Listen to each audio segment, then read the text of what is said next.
Bonjour et bienvenue à la deuxième édition numérique de Fashion Preview, la semaine de mode des créateurs de Montréal. Mon nom est Lolita Dandois, je suis journaliste mode depuis maintenant 15 ans et je suis très heureuse de me joindre à Fashion Preview pour animer ce panel très spécial. Depuis 2014, Fashion Preview a toujours eu pour mission de mettre en lumière le travail des créateurs ainsi que des écoles qui ont façonné leur talent. Aujourd'hui, fidèle à cette mission, j'ai l'honneur de recevoir les 3 écoles de mode de Montréal pour discuter d'un sujet qui les anime au quotidien, celui du futur des écoles de mode.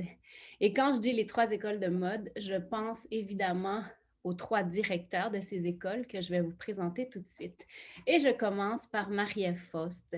Marie-Ève Faust est professeure et directrice à l'École supérieure de mode ESG-UQAM depuis janvier 2015. Avant ça, elle a enseigné à The Hong Kong Polytechnic University, Institute of Textiles and Clothing. Elle a aussi été directrice du programme de commercialisation de la mode à la Philadelphia University School of Business Administration. Elle a publié plusieurs articles et l'auteur est la co-auteure de 2 livres. Et fait intéressant, elle a été mentionnée dans le New York Times pour ses recherches sur l'impact des tailles dans le milieu de la commercialisation de la mode. Aujourd'hui, ses recherches tournent surtout autour du développement durable, un sujet qui nous passionne évidemment. Bonjour Marie-Ève Faust. Bonjour Lolita, merci beaucoup de nous recevoir. Avec grand plaisir. Et nous avons aussi Marco Roy, qui est le directeur de l'École de mode du Cégep Marie-Victorin. L'École de mode, c'est l'appellation qui regroupe les programmes de design de mode, commercialisation de la mode et du module de production de la mode. Avant ça, Marco a occupé plusieurs postes techniques et créatifs pour des marques nationales et internationales œuvrant dans la mode masculine. Aujourd'hui, il collabore également avec plusieurs organismes au développement de la main-d'œuvre, de la formation et de l'image de soi, dont M-Mode, qui est la grappe métropolitaine de la mode, où il préside le chantier Image de l'industrie. Bonjour Marco. Bonjour tout le monde, bonjour Marie-Ève, bonjour Lolita, François, c'est un plaisir d'être avec vous aujourd'hui. Pareil pour nous. Et finalement, Marco vient de le nommer, François Bousquet, qui est le directeur de l'École internationale de mode, art et design du Collège La Salle depuis de nombreuses années. Et si on rassemble son rôle actuel à celui d'enseignant, il œuvre au sein du collège depuis plus de 30 ans. Il participe à la vie du réseau LCI Éducation qui comprend 23 campus à travers le monde. Le développement de programmes axés sur les besoins de l'apprenant, mais aussi sur les besoins de l'industrie et l'évolution de celle-ci dans un monde compétitif le passionne toujours autant après ces nombreuses années. Et ça tombe très bien parce que ça va être beaucoup les sujets de discussion aujourd'hui. Bonjour François. Bonjour Lolita, bonjour tout le monde. François qui est en vacances et qui prend quand même la peine de parler avec nous, donc on le remercie beaucoup. Grand plaisir. Donc, comme je le disais, bienvenue à vous 3. Merci encore pour votre présence, très importante aujourd'hui, car il faut le dire, sans vous, il n'y aurait pas de créateur de mode aussi talentueux à Montréal. Donc, aujourd'hui, on a un panel qui traite, comme je l'ai mentionné, vraiment sur le futur de la mode, sur le futur des écoles de mode. Et c'est impossible de parler de ça sans parler de ce qui vient de se passer dans la dernière année, qui est la pandémie. Je sais que c'est un sujet dont vous avez parlé des heures et des heures et des heures, mais j'ai envie de vous demander, pour commencer, de quelle façon ça a affecté vos écoles respectives.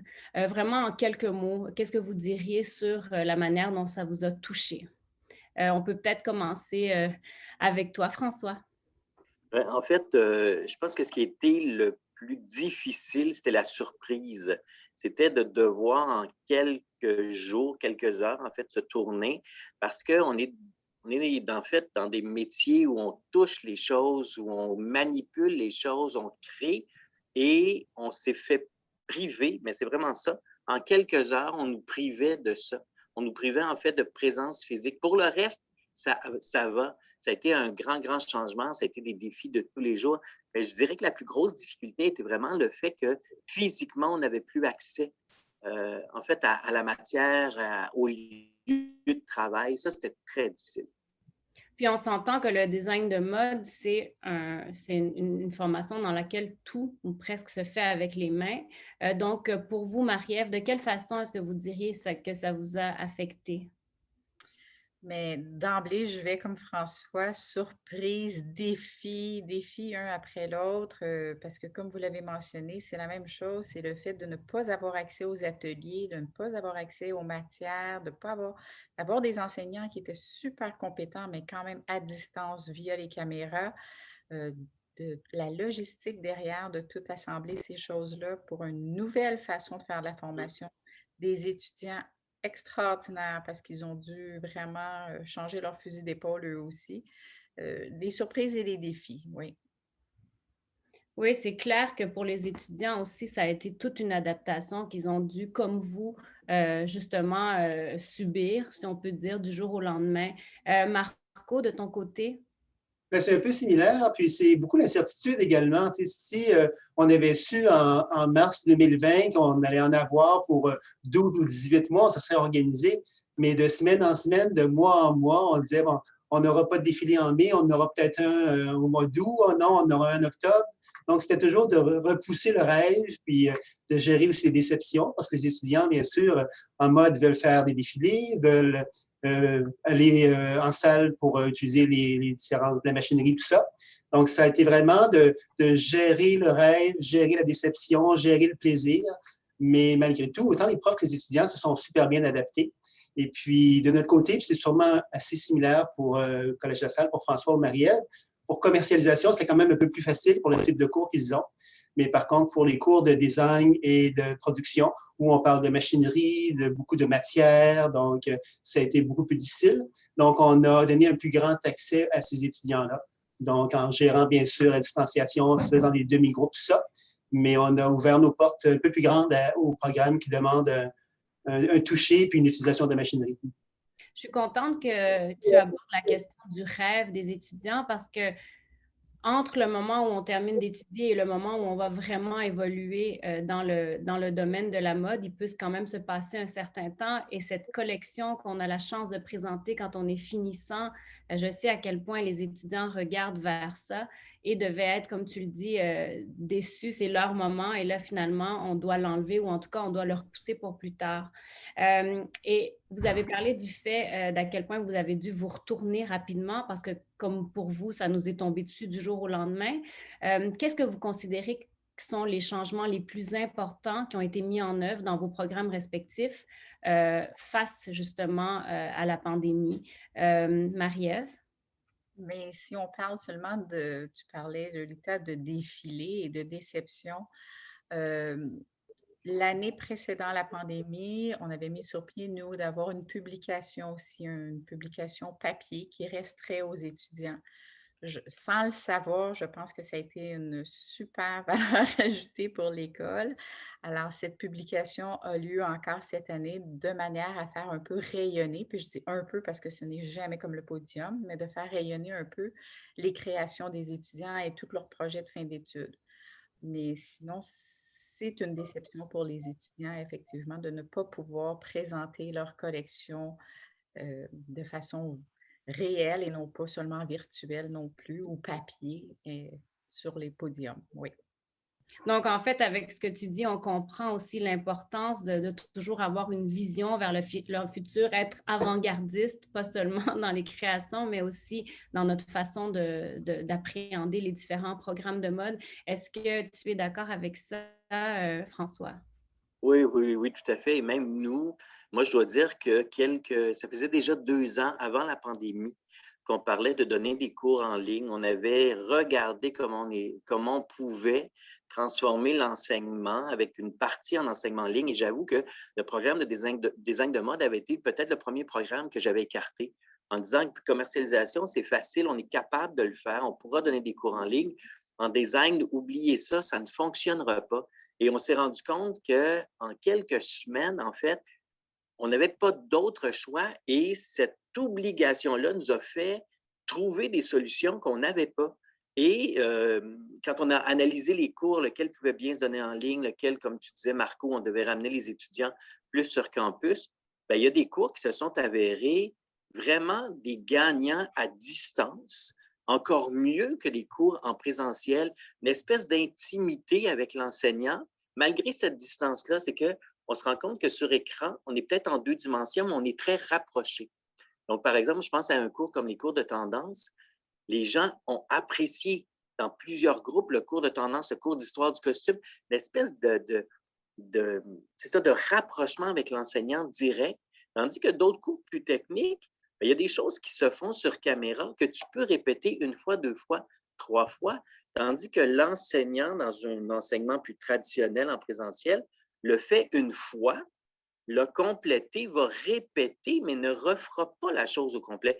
Les cours en ligne ont le plaisir, je ne sais pas comment le dire, de te permettre de reculer dans le temps.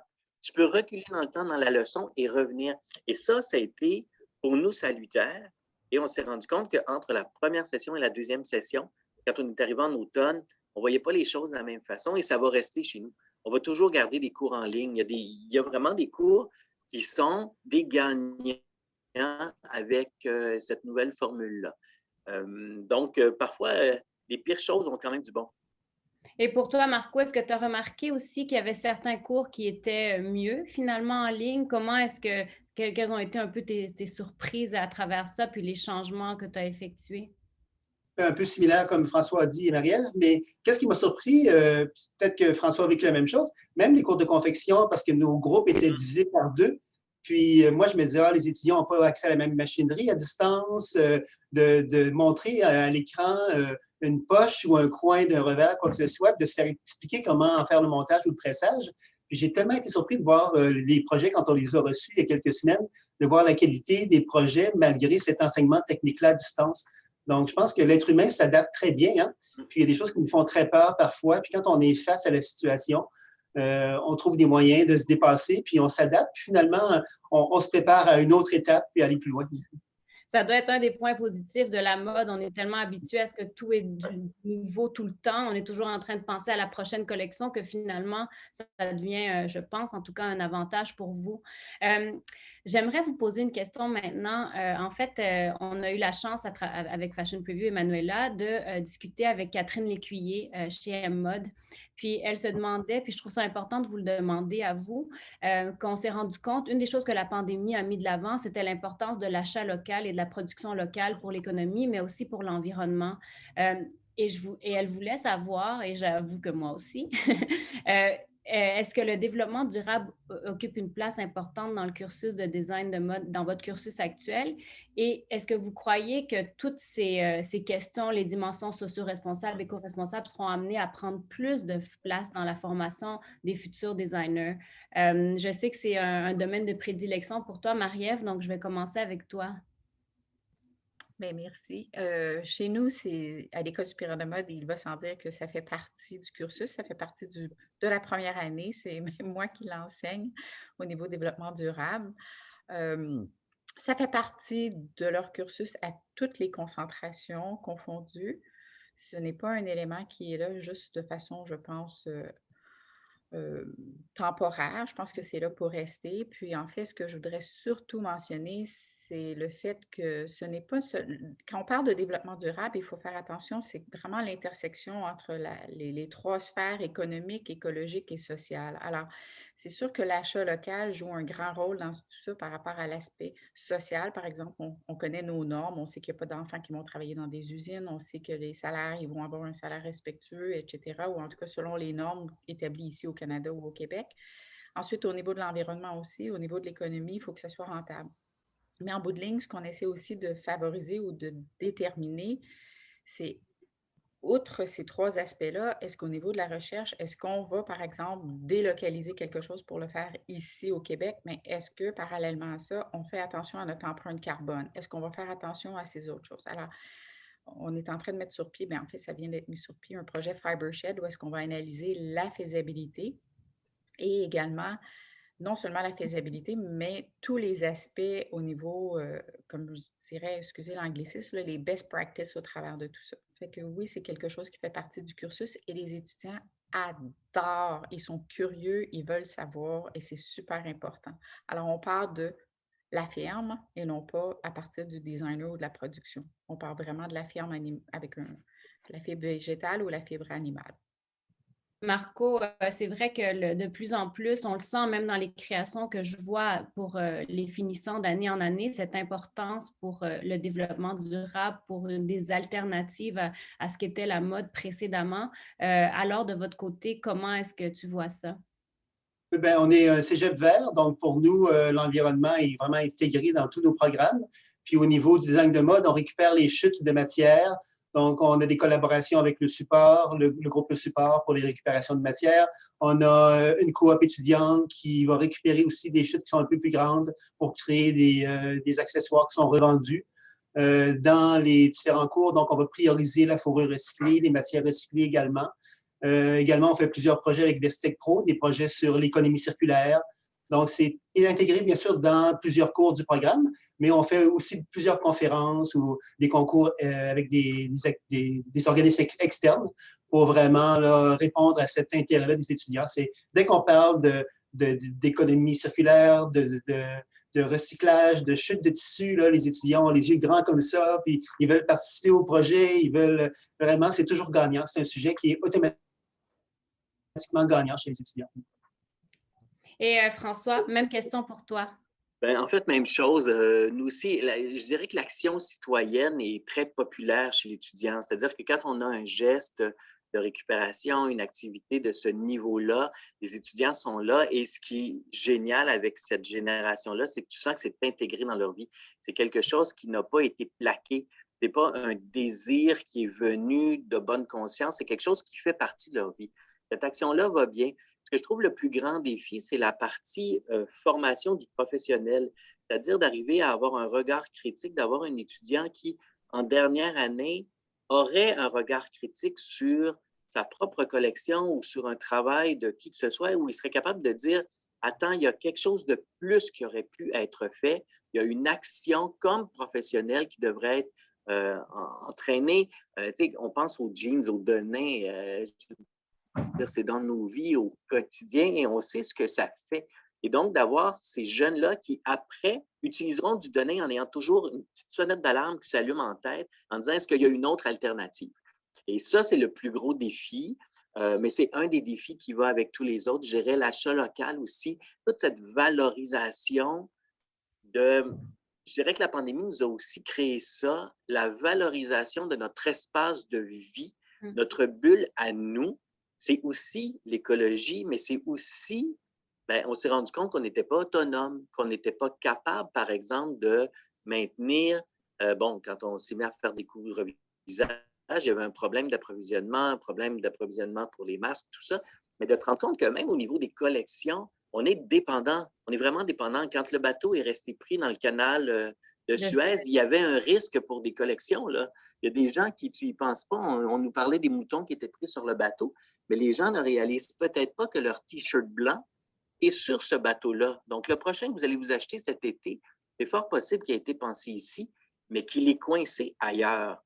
Et donc, de se dire ce besoin d'être ouvert et tourné, non pas centré, je dirais pas centré, mais tourné vers notre propre monde, et local et écologique, et de dire qu'est-ce qu'on fait de notre monde et qu'est-ce qu'on offre à nos concitoyens. Parce que pour moi, la mode, je le dis quand je fais des tournées d'école secondaire, je dis toujours aux jeunes, si vous voulez convaincre vos parents de venir en mode parce qu'ils s'inquiètent, ils disent, mon Dieu, mais bon, ils ont l'impression qu'on va parler de hauteur de talons hauts et de longueur de fossiles, quand en fait, on parle du deuxième domaine des gains de consommation au pays. C'est ce qu'on achète le plus après de la nourriture. On achète énormément de vêtements et on en porte. Ce n'est pas juste une question que j'aime la couleur du printemps là, et que j'ai le goût d'avoir un petit T-shirt bleu pâle. J'ai besoin d'être habillé. J'ai besoin, on l'a vu, quand on a réouvert les magasins, les gens se sont lancés dans les centres d'achat et on le voyait, les gens achetaient. On n'allait pas juste pour dépenser, on allait parce qu'on avait besoin de quelque chose. Donc, de réussir à faire un tout avec ça et de dire, c'est vraiment des professionnels de ce milieu-là qu'on est en train de créer, non pas des gens qui vont parler de couleurs et d'autres choses, mais qui vont parler d'écologie, qui vont parler d'économie, qui vont parler de tout ça pour vous. C'est le but de toutes les écoles, là, de toutes les grandes écoles de mode. Et c'est clair qu'à ce niveau-là, il faut que nous aussi, on participe, les médias, parce que c'est important, évidemment, essentiel, le travail que vous faites pour les conscientiser, comme tu dis, qu'ils deviennent des professionnels qui ont un œil critique. Mais nous, à côté de ça, on doit continuer à parler de toutes ces...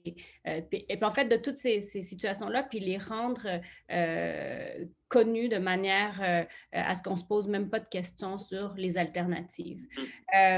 Puis je sais que, bon, évidemment, toute la question d'écologie, du développement durable, de la circularité fait partie de notre futur en mode. Mais si vous deviez imaginer, encore une fois, en quelques mots, à quoi ressemblerait l'école de mode du futur, qu'est-ce que vous aimeriez qu'elle soit? Cette fois, je vais commencer par toi, Marco. C'est une grande question, ça. Oui, une grande question, effectivement, mais je peux dire les premières choses qui viennent à l'esprit que tu aimerais voir. Je crois que l'école de mode du futur, ben, elle va garder certaines similarités à ce qu'elle a présentement, bien sûr, parce qu'on veut toucher un vêtement, mais je pense que l'école du futur va peut-être aussi intégrer le vêtement numérique, le vêtement digital, le vêtement qu'on dessine puis on va développer pour vendre puis porter dans des jeux chez des gamers, qu'on va s'acheter comme une paire de running Gucci qui a été fait de façon numérique, qu'on peut acheter puis donner en cadeau ou mettre dans une collection. Donc, je pense qu'il va y avoir tout un côté numérique et digital du vêtement. Puis aussi faire un défilé, mais faire un défilé dans un environnement en 3D où le décor ou l'environnement sera créé d'une façon numérique, de mettre l'intelligence artificielle à travers tout ça. Donc, pour moi, l'école de mode du futur va garder des bonnes fondations sur des techniques traditionnelles qui sont la base du vêtement, mais va pousser tout ça vers une technologie qui va nous amener vers un futur plus technologique, comme je disais. Puis là, présentement, on peut faire une conférence vidéo où on va changer notre décor, mais peut-être que dans 3, 4, 5 ans, on pourra changer nos vêtements, puis dire, ah, ben regarde, je suis habillé en mou à la maison, mais avec un T-shirt, mais finalement, je porte une super veste en pied de coq comme tu portes Lolita parce qu'elle sera numérique, puis je pourrais la porter à l'écran. Donc, c'est vers ça que ça s'en va vers moi. Je suis contente que tu abordes la question de la mode numérique. J'ai fait une chronique dernièrement à l'émission Pénélope là-dessus, donc sur la mode numérique, sur ce qui existait déjà. Et j'ai été vraiment fascinée de voir tous les produits qui sont déjà offerts. Et en fait, François, Marie-Ève, j'ai aussi envie de vous demander évidemment votre vision du futur, mais aussi, est-ce que justement les créations en 3D numérique font déjà partie de votre cursus? En fait, pas autant qu'on le voudrait. Je dirais que, et on s'est rendu compte pendant la pandémie que c'est ce qu'on avait besoin. On avait besoin de se rendre là, mais dans le futur, moi, j'ai l'impression que nos espaces d'école, c'est-à-dire que l'école ne sera plus dans un lieu. L'école va être dans un quotidien, c'est-à-dire qu'elle va être un peu comme maintenant, on est à la maison, on est sur campus, on se déplace. Moi, il y a deux choses qui me restent en tête. Je me disais, quand on est sur campus, c'est qu'on peut partager avec les autres. Donc, d'avoir des regards externes sur le produit, ça a l'air de peut-être pas grand-chose, mais un vêtement, c'est un produit, mais c'est un produit qu'on doit voir en 3D, qu'on doit sentir, qu'on doit pouvoir voir bouger. Est-ce que tu es capable de te lever les bras et de juste imaginer que tu peux te déplacer ou prendre un objet en levant ton bras? Il y a cette partie-là. Et je crois que les autres apportent dans la critique de l'objet. C'est-à-dire que quand on est avec des collègues, quand on est avec des étudiants, quand on est avec des profs, avec un directeur, tu peux parler de l'objet, en discuter énormément et tu vis une expérience avec les autres. J'ai l'impression que le vêtement numérique a peut-être un peu encore de difficulté avec cette partie-là. C'est-à-dire qu'il y a des choses qu'on sent, qu'on devine et qu'on croit voir dans le vêtement numérique, mais qu'on ne ressent pas. On ne voit pas la tombée du tissu, on ne sent pas, est-ce que quand il lève le bras, le mouvement est si fluide qu'on le voudrait? Et peut-être la distance, même, je pense un peu comme Marco, j'ai l'impression qu'à un moment donné, on va avoir des hologrammes, on va avoir peut-être plein de monde assis chez moi en même temps, mais en fait, je serai toujours seul, mais l'hologramme de mes collègues sera peut-être rendu chez nous, là. Je ne sais pas, mais il y a comme une... je crois que l'humain a encore besoin de se sentir, de se voir et de presque se toucher pour faire évoluer ses projets. Et en mode, on n'est que projet. On doit le dire, là, on fait du projet à longueur de journée. C'est ça qu'on fait quand on est dans le milieu de la mode. Donc, moi, j'ai l'impression que l'École du futur, ça va être ça, de rallier et le numérique dans toute sa connaissance, dans toute cette espèce de...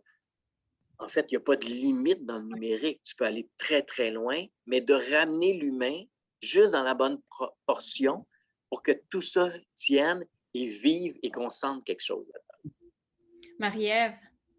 Ben, plusieurs choses ont déjà été dites, là, mais je vais vous avouer qu'au niveau du 3D, en fait, la pandémie a précipité beaucoup de choses. Ça, c'est d'emblée d'une chose. D'une part, on sait tous que ça a précipité les choses. Alors, tout le mode hybride va rester. L'école du futur, comme tu disais, Lolita, pour moi, le hybride va demeurer dans nos écoles. Par contre, effectivement, le fait d'y être, de partager, de rencontrer les collègues, c'est une nécessité, selon moi, à l'École supérieure de mode, puis probablement pour mes homologues aussi. Maintenant, pour le 3D, le numérique, la visualisation en 3D, je pense que la personne qui est la moins prête pour ça, c'est nous, le consommateur. François parlait d'homologue et tout, d'hologramme, excusez. Euh, on est déjà capable de faire ces choses-là. On a déjà le Smart Mirror, on est déjà capable de se voir en 3D. Mais moi, quand je scanne les gens en 3D, la première réaction qu'ils ont toujours, et tous, sans exception, dès qu'ils se voient sur l'écran, la première question, c'est: est-ce que c'est moi? Alors, tu sais, on s'est vu en 2D depuis toujours, on ne se voit pas en 3D. Alors ça, c'est une des grandes barrières. Quand cette barrière-là sera franchie, qu'on est capable de s'accepter en 3D, de se voir en 3D, bien, peut-être qu'on aura nos hologrammes qui vont se promener un peu partout. Mais je pense que l'hybride, c'est définitif. L'aspect d'être humain ensemble, le toucher, mes collègues ont déjà tout mentionné, ces choses-là, et j'abonde dans le même sens. Oui. Oui, l'école hybride, et quand on regarde là, donc l'utilisation du vidéo, Fashion Preview utilise le vidéo depuis maintenant 2 saisons, et aussi on l'a vu à travers le monde. Donc, qu'est-ce que vous pensez de l'utilisation vidéo et est-ce que vous pensez que les fashion films sont là pour rester? Donc, on aura un hybride entre les vrais défilés et les fashion films, ou est-ce qu'un va prendre le dessus sur l'autre une fois que tout ça va être derrière nous? Peut-être Marco? Je pense que le plaisir du défilé traditionnel va revenir et va rester. Tout le monde attend ça. Mais je pense que de notre côté, nous, on a découvert le fashion film ou le fashion clip, si on peut l'appeler, parce qu'il est beaucoup plus court, l'automne dernier avec Fashion Preview. C'est quelque chose qu'on ne veut pas laisser tomber. Donc, je pense qu'on va toujours garder un côté fashion film ou un côté numérique, vidéo, puis qui n'est pas nécessairement la vidéo live. Il y aura peut-être la capture vidéo live de l'événement du défilé, mais il y aura quand même un montage avec une histoire, avec une mise en scène, tout ça. Donc, ça nous plaît beaucoup. Puis, qu'est-ce qu'on remarque aussi, c'est que dans nos défilés qu'on a fait les captures vidéo par le passé qui durent 30-40 minutes, les gens vont les regarder une fois, vont les avancer rapidement, puis on les met de côté. Tandis que les petits clips de quelques minutes qui sont les plus fashion films vont être reconsultés, repartagés. Donc, les deux, selon moi, les deux vont vivre parallèlement dans un même univers. Est-ce que tu te rappelles, Marco, d'avoir vu un fashion film cette année qui t'a particulièrement marqué? Oui, j'avais hâte à cette question-là. Bon, j'ai ma feuille parce que je l'ai écrit, le titre. C'est Louis Vuitton. Je ne sais pas si vous avez vu Louis Vuitton, la collection pour hommes hiver 2021. Ça commence dans la neige, un homme avec son grand manteau noir qui marche tranquillement dans une belle musique très, très, très mystérieuse. Puis tout d'un coup, on arrive dans un espace où tout est en marbre blanc, très froid, avec la valise Louis Vuitton de métal accrochée au poignet. Puis tous les gens déambulent. C'est un peu mystérieux. On a l'impression que le gars parle très fort, un peu comme s'il était schizophrène, quelque chose comme ça. C'est hyper particulier. Puis c'est vraiment mon coup de cœur de l'année. Donc, Louis Vuitton, collection pour hommes, hiver 2021, c'est super bon. C'est clair, je vais aller le regarder. J'avoue que je ne l'avais pas vu. Et puis, ça, la mode, une de ses plus grands avantages pour moi, c'est qu'elle a la faculté ou la possibilité de nous faire rêver, de nous faire sortir de chez nous, comme ça, en un instant, nous faire voyager. Donc, heureusement, autant dans les défilés, avec le fashion film, on peut aussi donner ce sentiment-là, finalement, nous donner tout ce rêve et peut-être encore plus loin. Pour toi, Marie-Ève, l'utilisation du vidéo, qu'est-ce que tu en penses et comment tu vois son futur? Bien, moi, je trouve ça fantastique parce que ça donne accès à ce que plusieurs personnes puissent avoir cette chance-là. Il n'y a pas tout le monde qui a la chance d'être assis dans les first row, comme on dit en anglais, les premières rangées d'aller à un défilé. C'est couru et en même temps, les gens font ça pour qu'on puisse voir les collections. Alors, moi, je trouve que ça fait l'opportunité de pouvoir partager à un plus grand public, si on veut, ces choses-là. Puis j'abonde dans le même sens que Marco, où est-ce que plus court, peut-être plus intéressant, on a le temps de le regarder, on va même revisionner que quand c'est des longs défilés. Mais je trouve qu'effectivement, les deux vont, c'est bien d'aller au défilé, de se rencontrer, de partager, de pouvoir peut-être même éventuellement pouvoir aller derrière la scène pour toucher les vêtements. On voit plus le tomber, mais à défaut de, ça permet un partage qui est beaucoup plus grand. Et François, de ton côté? Ah, je pense que Marco, tu veux ajouter quelque chose? Vas-y. Oui, excuse-moi, François, mais j'aurais pu le dire après François. Je voulais dire, tu sais, j'ai nommé un grand film, là, à Louis Vuitton, avec plein de budget. Mais si on revoit les fashion films qui ont été faits par les créateurs québécois à Fashion Preview l'automne passé, il y a plein de petites productions maison, petits budgets, là, qui ont autant de valeur, qui sont aussi plaisantes à regarder.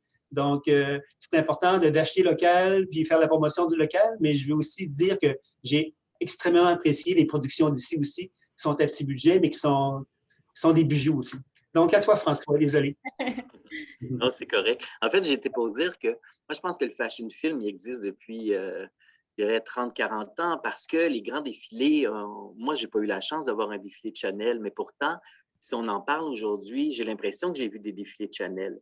Pourquoi? Parce qu'ils les ont filmés. Moi, je dirais que ce qui arrive avec le fashion film, c'est qu'on a aussi fait éclater la passerelle, on a fait éclater le lieu. Chanel avait déjà commencé, il y en avait plusieurs qui avaient commencé, quand tu penses au défilé de haute couture, ils vont se mettre dans des contextes, dans des lieux qui sont tout autres et où ils te font vivre quelque chose, tandis que maintenant, on nous fait vivre directement quelque chose et non pas dans l'ordre du premier passage au 58e passage, mais tout simplement en disant, bien, on éclate et ce que visuellement la terre entière, vous regardiez les 40 minutes que je faisais avant à Paris, à Milan, à Londres, à New York, ben, je vais vous le donner sous une autre forme sans avoir invité personne dans ce 40 minutes-là.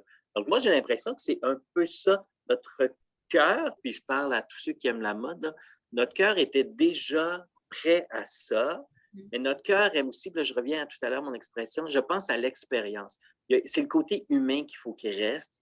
Il y a quelque chose d'enviable, un peu comme un mariage royal. Il y a quelque chose d'enviable dans un défilé. Tu désires être là-bas, tu as le goût. Si on arrive à trouver la petite pincée, là, la petite épice qui va faire que dans le fashion film, tu as le goût d'être là et de le vivre, moi, je dirais que c'est une des meilleures choses. Puis, pour lier à la question du... Bon, il y a des films que j'adore, mais c'est drôle, aujourd'hui, je repensais à McQueen et j'ai eu la chance de voir l'exposition de McQueen au Metropolitan Museum avec la pyramide et l'hologramme de Kate Moss qui flottait. Et pour moi, là, un gars de 56 ans, c'est encore une des plus belles choses que j'ai vues dans ma vie que de voir cette petite pyramide-là qui fait peut-être 50 cm de haut, 70 cm de haut maximum, et d'avoir un être humain qui semble flotter à l'intérieur de ça en portant un vêtement merveilleux. Mais je me suis toujours demandé, est-ce que c'était parce que j'étais imprégné de l'univers de McQueen que quand je suis arrivé dans la pièce des rideaux de velours noir et que j'ai vu ça, que c'était si envahissant? Je pense que oui. Donc, c'était un peu comme disait Marie-Ève, pour voir le tomber, il y a un objet à voir, il y a un plaisir dans la beauté de la chose, mais il y a une façon de le rendre numérique, accessible à tous.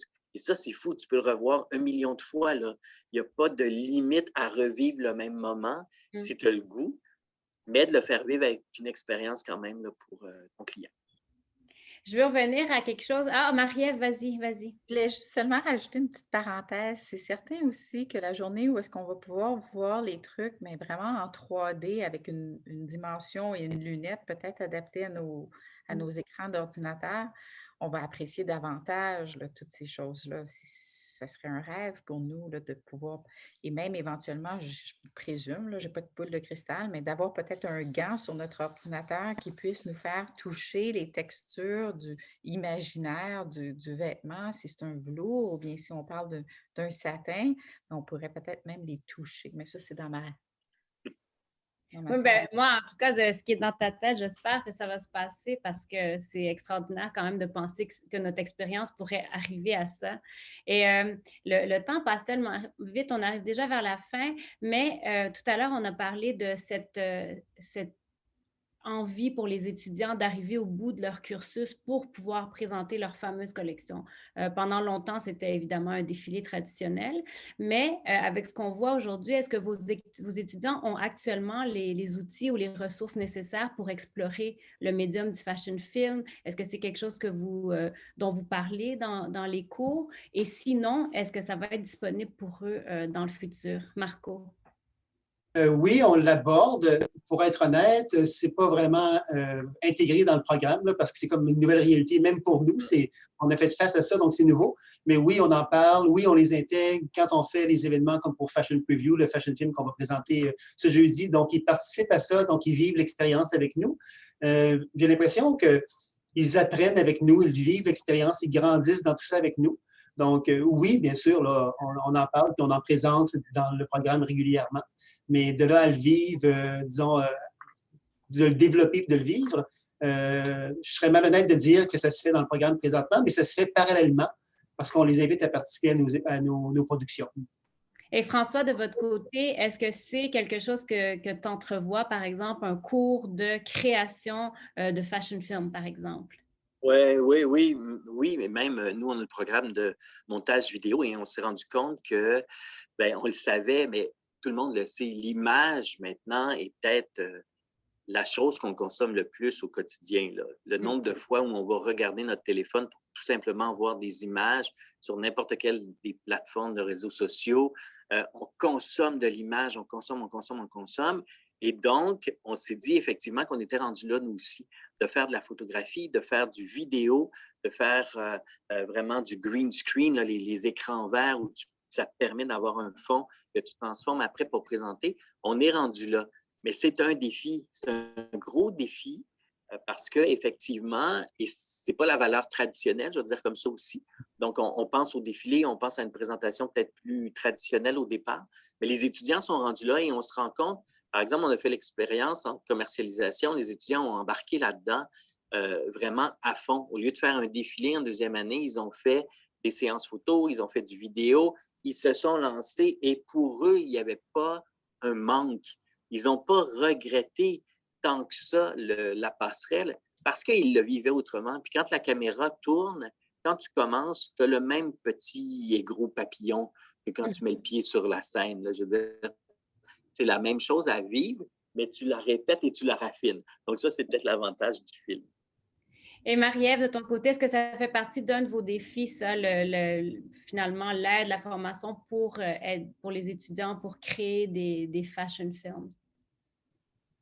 C'est un très grand défi cette année, d'autant plus parce qu'avec la distanciation, nous, on n'avait pas nécessairement accès ou on avait des accès peut-être plus limités que mes homologues pour venir sur le campus. Les professeurs, certains professeurs, certains chargés de cours qui ont vraiment changé leur fusil d'épaule puis qui ont donné un gros coup de main aux étudiants. Je pense que ça va être quand même à réfléchir. Par contre, à l'École supérieure de mode, ce qu'on a peut-être la chance, c'est d'avoir l'école de design et d'avoir des partenaires, si on veut, dans l'université qui peuvent venir nous épauler par rapport à ça. Parce que souvent, les gens disent, les étudiants en design, par exemple, en fin d'année, leur assiette est pleine, comme on dit. Ils ont beaucoup, beaucoup de travail pour rencontrer les délais dans lesquels ils doivent finir leur création. Alors, on trouvait que c'était beaucoup de leur en demander davantage, mais ils sont vraiment extraordinaires. Ils sont capables de se tourner puis de faire leur photoshoot, entre guillemets, comme on appelle, d'intégrer ces technologies-là, probablement plus que nous, on est capable de le faire, et d'une rapidité. Maintenant, ce n'est pas leur tâche. Fait que c'est des défis. Je vous dirais que c'est des grands défis chez nous. Mais en tout cas, on a eu, à travers la pandémie, je pense, plusieurs phases de petits découragements, de découragements plus grands. Puis, je sais que pour avoir parlé à des jeunes autour de moi, il y avait une peur de se dire, si je vais en design de mode, qu'est-ce qui va arriver au bout de tout ça avec la situation actuelle? Mais quand je vous entends, je pense qu'ils ne peuvent qu'être emballés parce qu'on arrive à un moment où justement les choses ont été précipitées par cette pandémie, mais ça fait en sorte qu'ils vont être formés de manière encore plus complète et prêts à toutes sortes d'éventualités. Donc, je pense que c'est un bon moment aussi, puis c'est chouette que vous soyez là pour les encourager à continuer à avoir envie de se lancer dans le domaine de design de la mode. Et puis, ben moi, je veux vous remercier pour votre temps parce que je parlerai avec vous encore pendant des heures, mais malheureusement, le temps passe vite. Donc, merci beaucoup Marie-Ève Faust, merci beaucoup François Bousquet, merci beaucoup Marco Roy pour votre présence. On est très chanceux non seulement de vous avoir pendant ce panel, mais aussi d'avoir 3 écoles de cette qualité en mode dans une seule ville. Je l'ai toujours dit, puis je pense que les designers qu'on voit en sont vraiment la preuve. Et avant de vous quitter, j'ai envie de vous inviter, vous à la maison, mais aussi vous 3, à découvrir les fashion films des créateurs de cette 2e édition numérique de Fashion Preview qui sont disponibles là maintenant. Vous pouvez aller sur le site www.fashion-preview.ca et c'est donc FP 2021. Donc, je vous remercie encore une fois, puis je vous souhaite une très belle fin d'année scolaire. Et nous, on doit remercier Lolita, on te remercie beaucoup et on remercie Fashion Preview et Emmanuela parce que c'est vraiment extraordinaire. Ça supporte nos étudiants. Parfait, merci. Merci François, merci Marco. Merci. Au revoir. Au revoir. Merci.